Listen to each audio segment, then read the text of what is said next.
In the name of my God, the most merciful and most beneficent, my name is Abdul Haee and I am the student of Paragon Academy. Today I am going to about the education.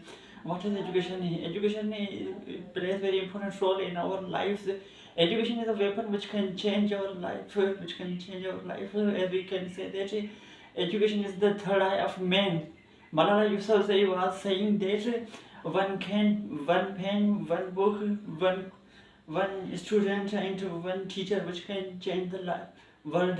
And same way, one American was saying that you give me one education mother and we shall return you one educated nations. Education is very important for us in present time.